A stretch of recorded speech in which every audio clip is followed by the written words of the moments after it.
Good morning, Athens, and welcome to Education Matters, the official voice of the youth. Education Matters is sponsored by Drug Free Athens, helping you to prevent substance abuse by the youth. And your local internet station, Mia Radio Athens. Mia Radio Athens. You can listen to Mia Radio Athens on MiaRadioAthens.com. My name is Kareem Loki, and joining me are my co-hosts Thomas Smith and me, with our guest Mia Ferguson, and she is the author of The 1, 2, 3s of NIL Eligibility. And the first segment we will start on. No. Before we begin our show, Kareem will give us our words of the day. If you take responsibility for yourself, you will develop a hunger to accomplish your dreams, by Les Brown. Kareem, do me a favor and pull that over and speak into the mic. And do it again, please. Pull the paper over so you're speaking directly into the mic. There you go. So you got to hold it right here and you're speaking into the mic. There you go.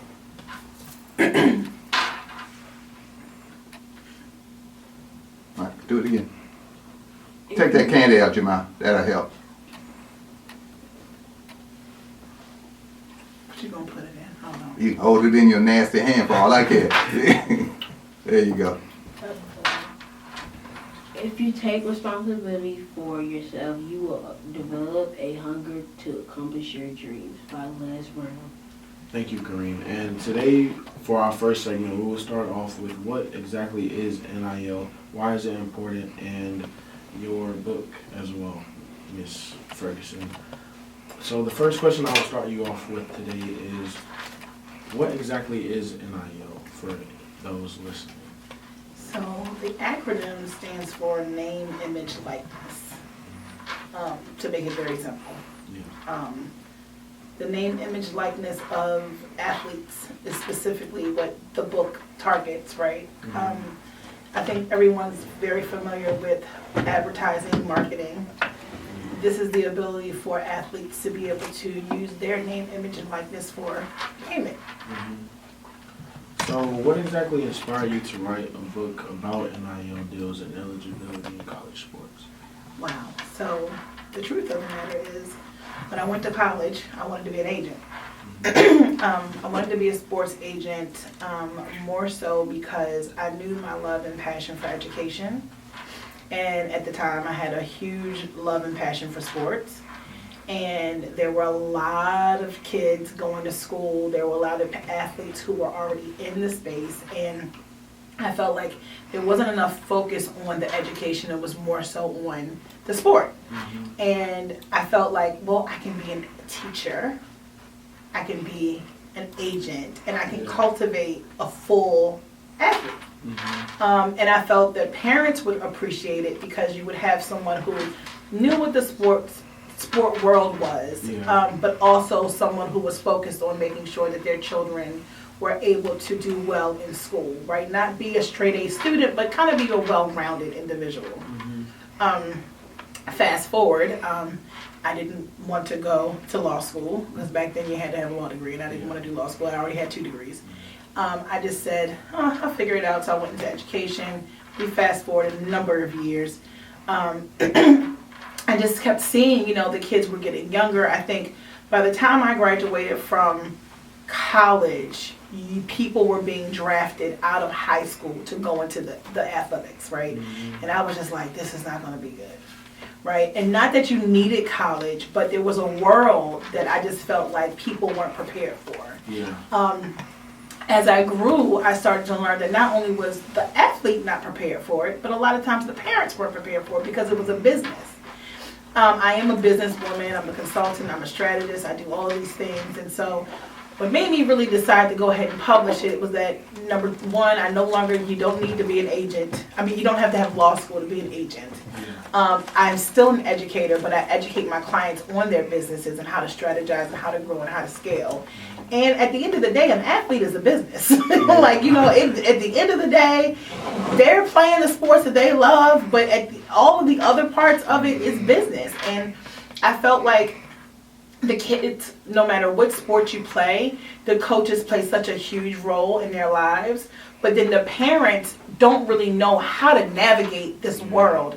And then you throw in the things that have changed over years, social media, all of the different ways that people attract and attach to athletes and entertainment. I just felt like my years of experience, and at this point in time, entertainment, arts, all these other wonderful things that I do, I felt like I knew enough to be able to say, what can the roadmap be? What can it look like? What information do you need to know so that you're not moving blind, right? So you have a playbook. So I was like, coaches and parents need to have a playbook to figure out how to cultivate this business for this kid that's coming either from middle school to high school to college, or from high school or from college into a whole nother world of profession. So that's what made me decide to do it. What made you decide to write a book about the NIL deal? No one was doing it. So you heard the talk, you heard all of the different rumblings.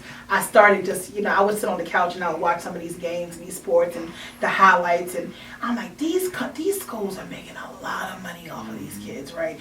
I had friends of mine who went to certain universities, the big ones, and folks were getting, they were losing scholarships because, people were taking money. People were losing a lot of things for taking quote unquote gifts, But these kids are sacrificing, families are sacrificing to send their kids to these colleges with the dreams of them becoming successful, but no one knew what to do. And so as I started paying attention to what was going on in the athletic world, I just started saying, I need to write this book. I need to write this book, and I need to give a roadmap. And that's what happened. That's why I did it. And I think that it was a great decision on your behalf. So based off of that, what are your opinions on the new approval for, GHSA's approval for NIL deals in the state of Georgia? So where I always say I'm not a lawyer, I'm not an agent, I don't advocate for either side. What I will say is that there needs to be a level of preparedness, because this used to be a world that agents navigated in, right? And now you have the Lamar Jacksons of the world and his mom making these deals. No agent, right? Yeah. So I feel like what made me say, oh my goodness, Mia, you really got to do this, is these agents are going to start reacting. Yeah. And when they react, they do things that might not be a certain caliber of professionalism, and may try to, get people caught up in some things that they might not necessarily want to be caught up in, but everyone's looking for the next deal, right? These kids are going to school to be athletes because they want to do well for their families. It's not just about them. Yeah. They may love the sport. They might not love the sport at all, but they want to do something that can support their families most of the time. And so with the state of Georgia, and there are other states, I think that the decision to open it up to the high school level, I don't question why they did it, but it's very interesting. I'm very interested to see how it's going to play out. Yeah. I've had the opportunity of watching the Overtime Elite brand build with the younger kids, right? And so I love the platform that they have with how, if some of these kids don't get drafted into the NBA, they have the ability to, they take a portion and they have something to invest in business. My problem is that no one's preparing anyone for what that business looks like. Again, the reason why I created that book. Because in that book, it gives you an outline, a roadmap to you are you and this is business. And how do you connect yourself to business beyond the sport? And that's really what it is. You can have a student who's in high school right now, and a local tow truck company comes and says, I want to be your sponsor, right? I want to be your sponsor, or I want to be your, and what does that look like? What is his responsibility as an athlete, and what is the requirement of the company towards that athlete? And at the end of the day, it's still communication and it's still business. Yeah. So when we come back to high school students being responsible for the requirements that a business has of them, I wonder who said, well, they're capable. Because as an independent, they're not capable, right? There's a team, which is why the book is for parents and coaches.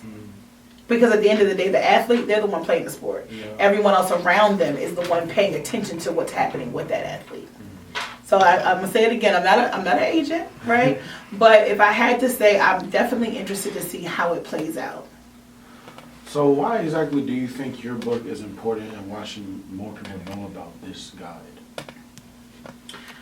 Knowledge.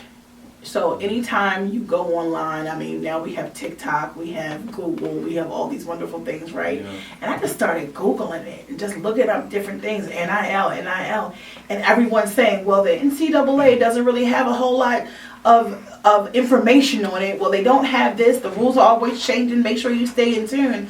Well, how can you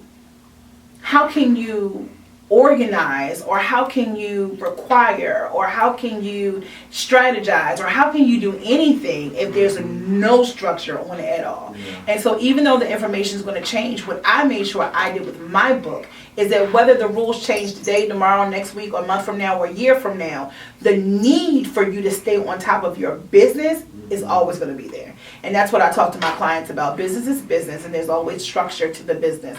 You need to make sure that you're paying attention to your business, and for these kids, it's their sport. How do you feel like that people should have more basic knowledge in this in NIL deals? Because you said that not many people know about the NIL deals and that sort. I think that people need to know, because you don't want to become ineligible for the sport because you didn't follow the rules. So you could be an athlete, get a deal, say the wrong thing. You've lost the deal, you've lost your scholarship, you've lost the opportunity to play, you've lost all these things because you didn't know. You know, and so, I mean, we live in America, the land of, we will make up the rules as we go, right? And so they change the rules tomorrow. They're not going to care that you don't know what the rule is. Yeah. What they did was change the rule, and you broke the rule, and now you're not eligible. So I think it's very important for people to stay abreast of what it is and what it takes. So how do NIL deals and the changing landscape of college sports and high school sports impact the overall eligibility and amateurism debate? So I have my own theory about this. If you look at the fact that, you know, the average athlete who's been in it for a long time has probably been playing a sport all of their lives, right? And usually supported by parents, mom and dad, grandparents, whomever, right? Your goal is not always to play football forever, because you're not going to play football forever. You're not going to play these sports forever, right? Because the athletes will tell you that there's a lifetime, right? It's a lifeline, I should say. But they want to do it to have financial stability. Most people do. So imagine being in high school and you get a deal, or being in college and you get a deal that will pay you more than being drafted. There are some kids right now in high school that are getting paid more than they will, because not every person, I'm sure you guys have seen the statistics. I need to print it out because it talks about how many positions each year kids are eligible for with these NFL teams, blah, blah, blah, blah, blah. It goes down the whole list: golf, NFL, NBA, baseball, whatever, right? How many people actually end up being drafted or picked, whatever. But you still have people who are like walk-on, so and so and so. The teams only have but so many people, right? Yeah. So if you decide you want to play football and you're okay with not being the number one draft pick, you may walk on making, I don't know what the average is. Let's just say the average is $250,000 a year. It's a lot of money, right? Yeah. You're okay with making that if you knew that you weren't going to be a star. You suit up every week. You might play, you might not play, but you're making $250,000. Imagine having a deal because you knew how to run your business as an athlete, and you had 4 sponsors that paid you $100,000 a year each. That's $400,000. Now, you're not so concerned about going to the NFL because you're making more money in the NFL. So then your body's going to be respected because you're not going to have all that body damage, right? the time that you get back to yourself. You put yourself into a space that, let's just say, if you were the athlete that was the number one draft and you played for maybe 7 or 10 years, you have to catch up now to that person who graduated from high school, didn't get drafted, but made money. Now you're catching up because they got a jump start on their business. So the way I see it, again, another interesting moment where I pay attention, because this is what I do, I pay attention to what that looks like, because when people start to see that they have other opportunities and other options, it looks different. The looking glass is different. We will be right back after these messages. Welcome back to Education Matters. My name is Thomas Smith, and today joining me is my co-host, Kareem Monkey. and this is the start of our second segment. And for anyone who is listening, where can they purchase your book? So my book is available on Amazon. I made it really easy. It's a PDF. You can download it to your Kindle. Just go on Amazon and look up the 1s, 2s, and 3s. So if you just type in NIL eligibility, it's the first thing that pops up. So this will begin our second segment, and the topic for this segment will be, what does NIL approval mean for high school student athletes and their parents? So the first question I will start you off with is, what precautions should high school parents take? Precautions, the first thing that I would say is to get into the know. You need to know. They always say, you want to put something somewhere where people, you want to put some information somewhere, put it in a book, right? It's one of those moments. Get into the know and really know what it looks like. It can help. I mean, you hear parents who have athletes, and God forbid they have more than one in school. It's very costly to have children who play sports, right? Between travel, uniforms, dues, fees. Food, because they eat like you, it's going out of style. It's very costly, and so I think that just making it a well-rounded scope. It's a group effort. It's one of those. It takes a village to do this thing, not necessarily just parents, but it takes a village to stand up these children to do what they see to be their dream at the moment, right? And a lot of these kids. I have one girlfriend. Her son has been playing football since he's been in the 3rd grade. And he graduates from high school this year. And she's literally dedicated the last 17 years of her life, football practices and the practices in the summer. I forgot what they call it, but you're doing all these different training camps, and you're doing all these different things, and you're traveling around, and it's a lot on a family, right? And God forbid, it's a one income family. It can be a lot. So I think that the NIL, it can be helpful. It can help navigate financially if you know how to address it and know how to approach it. Who all can apply for an NIL deal? So technically, it's not something that kids in high schools in all 50 states can do. The university level, it is definitely open. The university level opened up first. Now I think the number is about 16, maybe 17 states where high school students are eligible now. And I really, it's something that I have an alert that goes off on my calendar. I just check it once a month to see what's changing, because it's changing that much. I've talked to a couple of other people. The universities are looking at different ways to educate their athletes on it. That's the university level. The high school level, they don't have the ability. They barely have the ability to teach the kids, let alone to teach something in addition to. And so my purpose, my target, where I know the college students have kind of like, they're in this a little bit different. They've been drafted. They got all these things. I want to hit the parents in the high school space who are like, I don't know which way to go. Like, they're trying to convince them what school to go to. They're trying to convince them, do you really want to play the sport? They're trying to figure out and navigate all these things on top of just being a teenager. That's my demographic that I really want to make sure I pay attention to. So with that being said, how do you think athletes who receive NIL, who live in public housing, should go about managing it, and what does that look like exactly?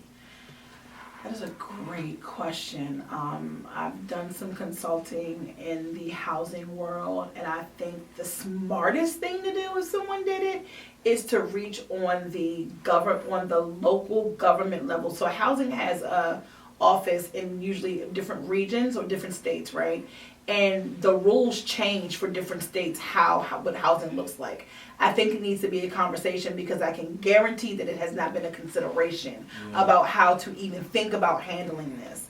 From a governmental standpoint in the housing world, I'm pretty sure they're just going to look at it like a blank piece of paper with black words on it, like this is the rule, this is what we have to do, this is how it goes. From a more holistic space, I think that it would be a great conversation to have with parents who have children so that they don't feel scared. Because imagine being a mom who you live in public housing and you have a son who's doing very well in school and in sports. The least thing that you need to worry about is whether or not you're going to have stability because your son is succeeding. It's almost like a double negative. Why should I have to worry when my son is doing all the things, or daughter, doing all the things they need to do to be successful, and I've been encouraging them all their lives, and now here I am, I need to make them worry because their housing is questionable because they've done well. So I think it needs to be another conversation. Someone needs to really focus on what that looks like because it's going to hit a lot of households, I'm sure. So what specific guidelines do the student athletes need to follow when engaging with NIL deals? Wow. I don't know if we have enough time to go through all of that. But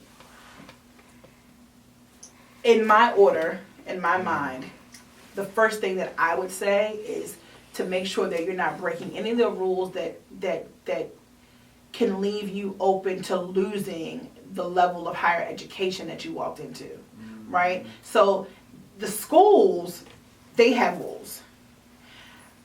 NCAA, they have rules, right?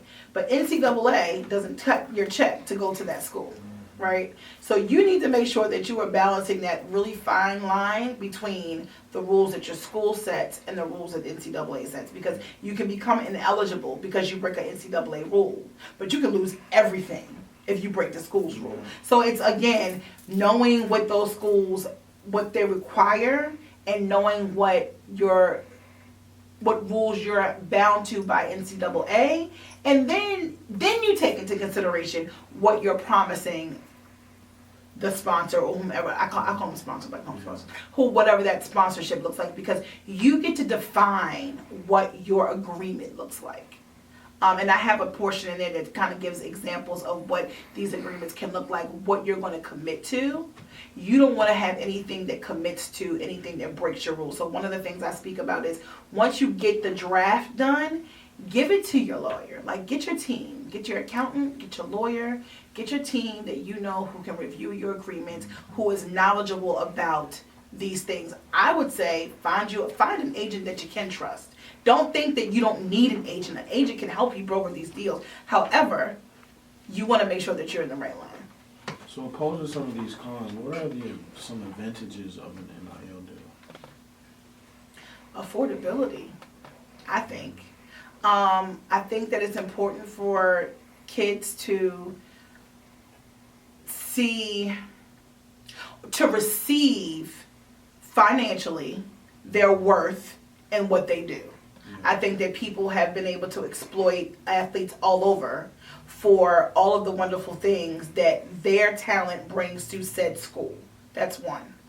Two, I think that it explores or opens up the door at an earlier age to help them understand what the business of sports really looks like, right? So one of the things that I've always focused on was like, you might not want to play that sport forever, but there's so many things that go into what that sport looks like. You could be a statistician, you could be an announcer, you could be a physical therapist. There's so many different worlds that sports world encompasses, that you don't have to just focus on being on the field. But when it comes to the NIL specifically and the funding that can come from that, every year, you have expenses. It's not cheap, and specifically at the high school level, kids are always fundraising. I would love to see, I just read an article, was a young kid who donated his NIL earnings to, he donated his NIL earnings not to a school, but to I think another family. I'm mad that I don't remember right now, but it was such a touching moment because this is all new. So you have people who are in college right now who graduated that didn't have the opportunity to embody this. And now you have kids who are like, they can get it and they're passing it forward to other people who need it. So it's giving you an opportunity to be a little bit more financially aware of what life looks like, I think. Is receiving a NIL deal a good way to monetize your talent? I think so. I think that I preach. There's other attributes outside of money, but I mean, this is America, and we measure your abilities based off of what you earn, right?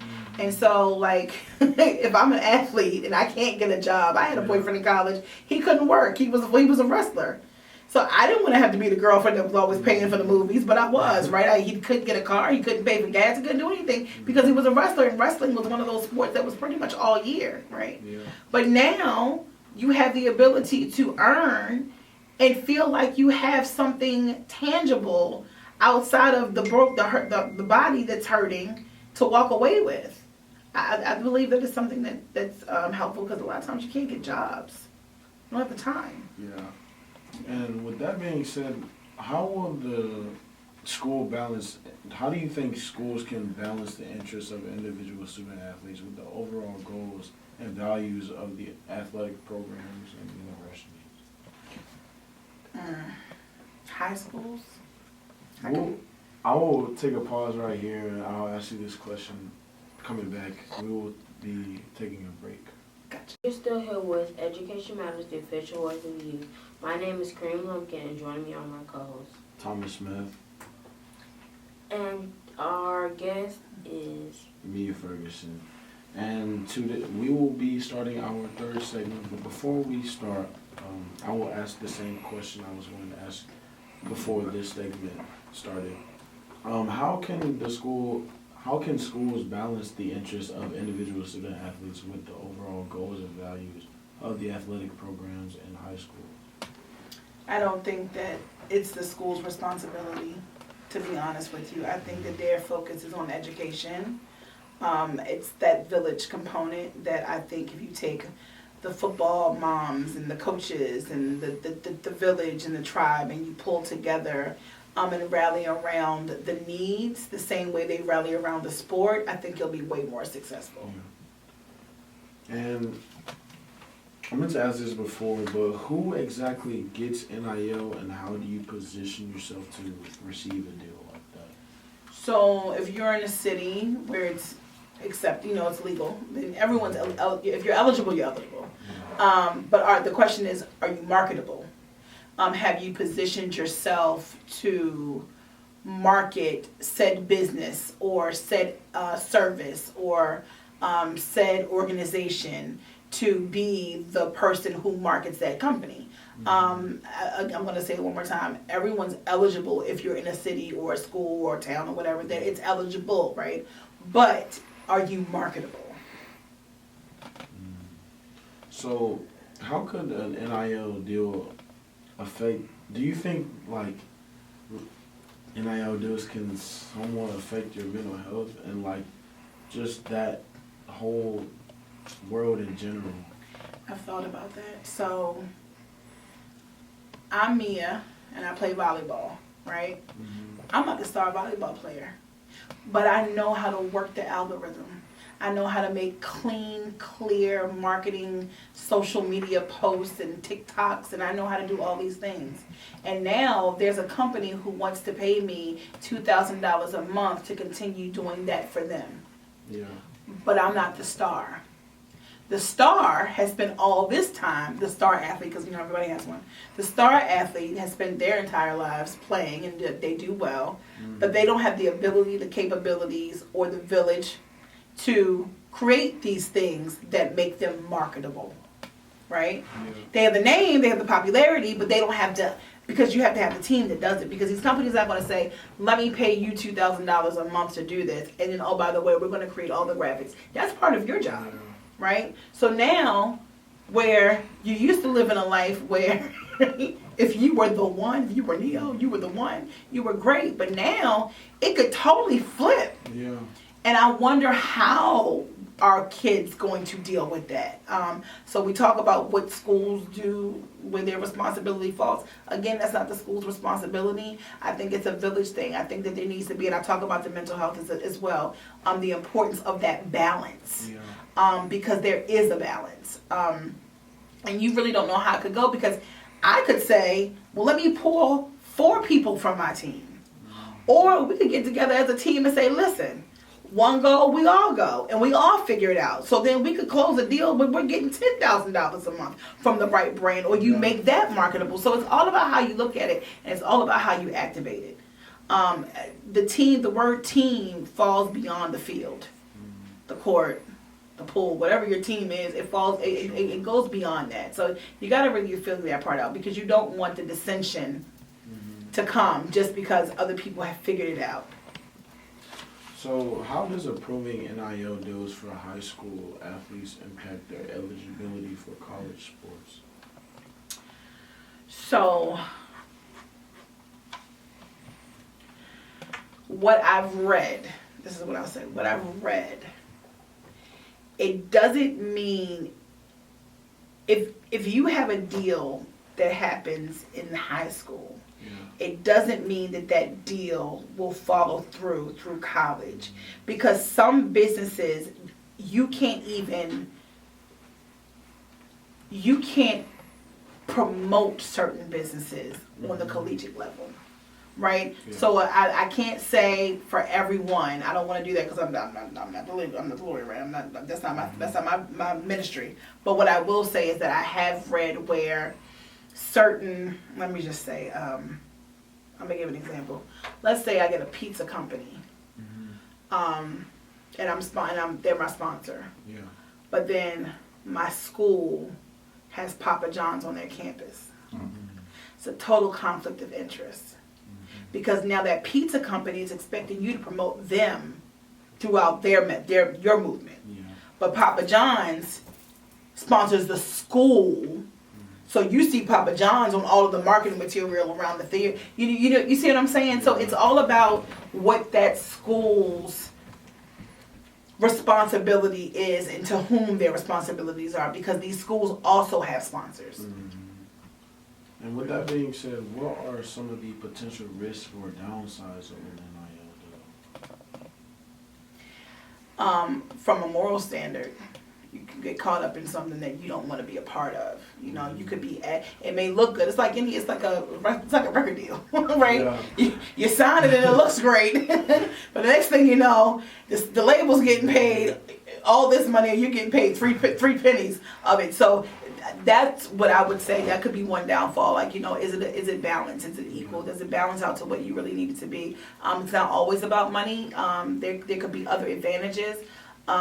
For me, my first thing would be, does it meet my moral compass, right? Are they asking me to do something that is just not my jam? Like, I'm not going to sign up for something that goes against everything that I've lived for and my parents have instilled in me, just because you want to throw a couple dollars at me, right? That would be the number one thing I would say, honestly. I think that there's going to always be pros and cons in anything. But do your research. No. The first thing a lot of these companies do, and I've worked for a number of celebrities in different institutions when it comes to marketing, do your research. See how they show up. See how they position themselves. And see if that's something that you want to be attached to, because that attachment, it could be short, but it could also last forever. It's kind of like an actress who sings. Like, she doesn't always want to be booked for a show because she can sing. She wants to be booked for a show because she's a good actress. It's that kind of thing, yeah. So are there any specific industries or brands that are more likely to collaborate with specifically Georgia high school athletes for NIL deals? I can't say specifically Georgia, but what I can say is that the more creative you are, the more opportunities you have. So if you know everyone's going left, you can always go right. It's really that simple, right? So where I'm from, we have the Under Armour's headquarters is there in Baltimore, right? It's built there. So can you imagine how many kids are trying to send a package to Under Armour to get them to sponsor them, right? But you could send a package all the way to what state is it? I don't even know where it is. I forgot. My intern went there this summer. But not Nike. Is it Nike or Puma? It's in the middle of nowhere. I don't know. But you have. I guess what I'm trying to say is, you could go after a chip company, but it might be a Chinese restaurant that wants to be a sponsor. Because they want more people to come, right? You have all you can eat, and you play for a team, and you know if the team comes, then you're going to bring more customers. They might want to be your sponsor, and they have just as much money, right? Don't go out there trying to get people to give you $10,000, $20,000. It's unrealistic. You have professional athletes who don't get endorsed that way. But you go to the right person, you have the right conversation, you have the right package, you get the right deal. It's for you. So are there any resources or guidance that are available for high school athletes to navigate NIL deals? Absolutely. And so there's a ton of links that I have in my book. They are all hyperlinked. They fall under that area where I say check in on it regularly. Obviously, NCAA is the number one, right? Because of the regulators on what you can do. But there's tons of links. I just go down the gamut and just do what everyone does. Google it. Every once in a while, I would tell a parent, Google NIL eligibility and see what the news is telling you. And with that being said, we will go into our last and final ad break. Welcome back to Education Matters. My name is Thomas Smith, and I am your host for today's show with Miss Mia Ferguson, and she is the author of the 1-2-3s of NIL eligibility, and we are back with our fourth and final segment. Today, this last segment will be going over the future of NIL and how do you think people will benefit. So the first question I will ask is, how will NIL deals impact scholarships in the future? That's a great question. Shouldn't have anything to do with it. I don't believe that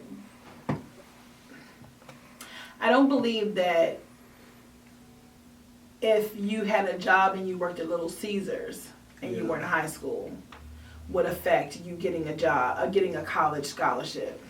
Then you having the ability to market yourself should have any effect on that either. I don't think that there shouldn't even be a line of questioning from the university level. Now, if the athletic department says, what NIL deals do you have on the table for the purpose of making sure that they don't conflict with anything, that's one thing. But the application process and the scholarship allotment shouldn't have anything to do with that. That's a whole nother conversation because there's a lack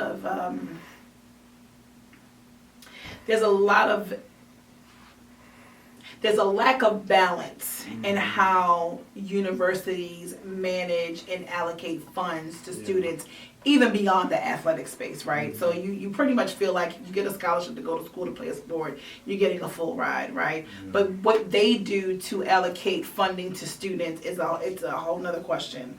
But I don't think that it should have anything to do with it at all. Like, don't even ask the question.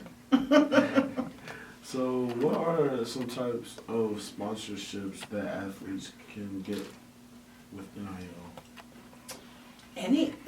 Again, I'm gonna go back to the creativity. If I'm gonna use myself for an example. Let's just say I play. Let's just say I'm a cheerleader, right? I'm a cheerleader, and I know every year I go through 3 or 4 pairs of shoes. I might not necessarily even want a check from a company, but I want 4 pairs of shoes a year. You understand what I'm saying? Or I know that I have to wear a certain kind of stocking. Or I know that I go through certain kinds of bags. Or I know that in the high school level, the schools don't necessarily pay for all of your travel. So maybe I want to figure out how I can get maybe a deal with Spirit.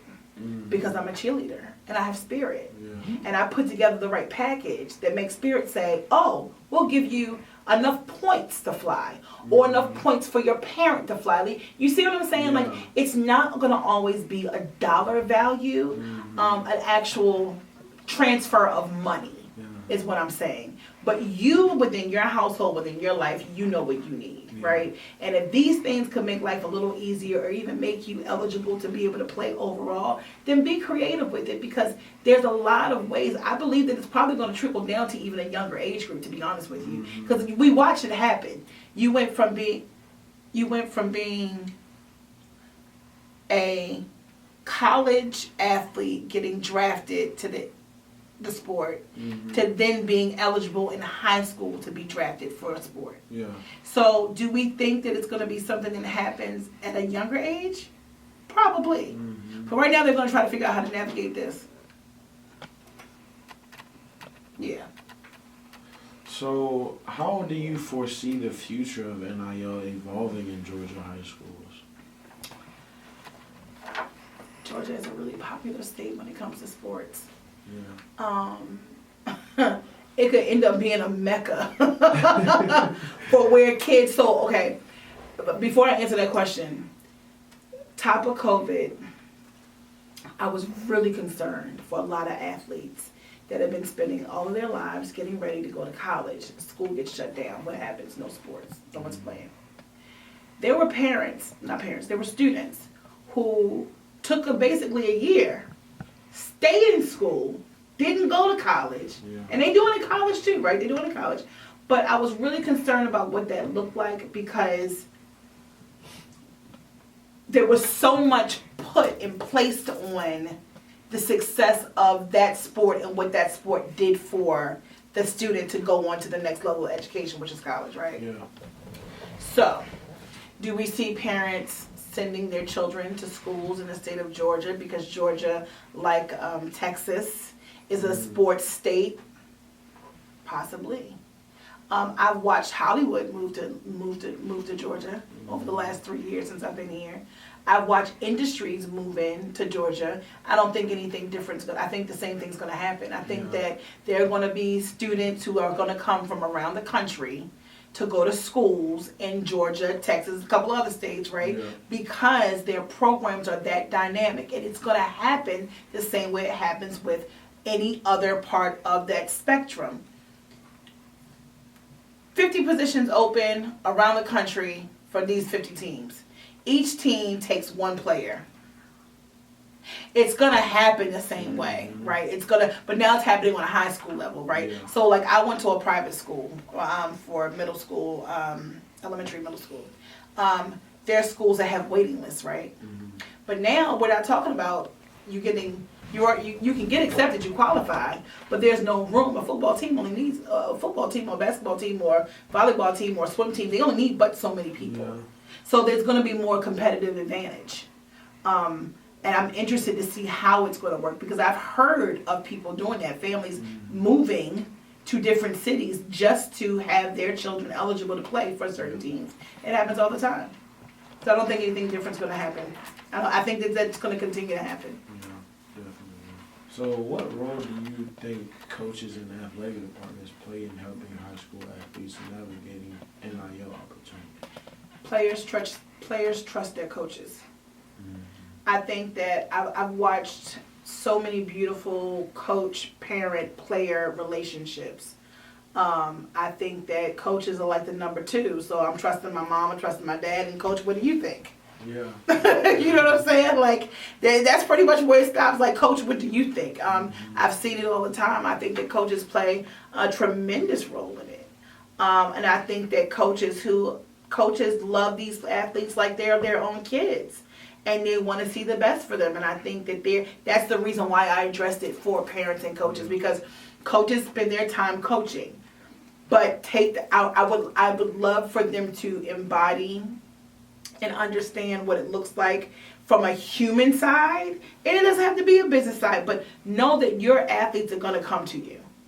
they're going to say, so my dad said this, coach, and I'm thinking about this, and what do you think about this? And you don't have to necessarily give the answer, but we know that they're going to go to the coach, right? So also be in the know of how to guide them the right way. Well, son, or honey, just take a look at this, and remember this information that we got from this. I can connect you with somebody from this who can give you a little bit more insight, pull in some old athletes, whatever it is. But coaches are very resourceful, and we listen to coaches.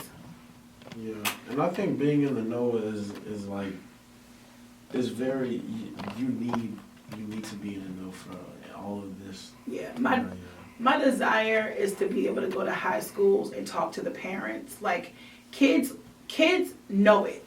Mm-hmm. Parents need to understand it. And parents are already involved in what their everyday life looks like. My desire is to be able to go to high schools, talk to the parents, do workshops that we can literally tear apart the book and go in and help them understand all of the different levels of the book. That's my real goal. I have a company that I work with, 6 Rings, that they have workshops that really go into detail and help the parents understand what it looks like to build in this space. And in addition to that, how do you think Georgia high schools can promote a level playing field for all athletes in terms of NIL prospects? Being the megaphone to knowing that the information is available and being a resource hub for how parents can get the information. So where it's not their role and responsibility to be involved in the process, but like anything else, put it on a banner, put it on a flyer, make an announcement, say it at the football game, be the spokesperson for the need and the desire. Hey families, just want to make sure you know that this workshop is here. Be open to the resources coming to your schools. Book me. Come grab me. I bring along friends. I have my partners who are former NFL players, Super Bowl winners, they're educators, who we all kind of formulated and pulled together to make this a priority, because there's been so many stories of what it looks like when it goes wrong, a deal gone wrong, and we want these deals to go right and for people to enjoy what they're doing. So with all that are there any safeguards in place to ensure student athletes aren't taken advantage of in NIL partnerships? Knowledge. Be in the know. You only know what you know, and if you don't know, you need to get to know. And that's, to be honest with you, and it sounds very cliche-ish, but when you don't know, you don't know. Right? You don't even know that you don't know it because you don't know, right? But these are words, these are things like people say NIL, NIL, NIL, and I'm like, nope, it's name, image, likeness. Know what it means. Know what it means, and know that someone's making money off of you already, and you have the ability to monetize off of your skill. So get in the know, and that's really the best thing that you can do. So with that being said, are there any potential conflicts between an athlete's high school and college institutions when it comes to NIL? I don't know of any information because it's so new, because this just happened. Like, I don't even think we're a month in where high school students are eligible and then transition over to the collegiate space. That's a good thing. I'll look that up, but I don't think so because, again, it's so new. So everyone, we have now come to a closing. Everyone knows we always ask this question at the end of our podcast, and I'm going to ask you, why does education matter to you? Oh my goodness, why does it matter?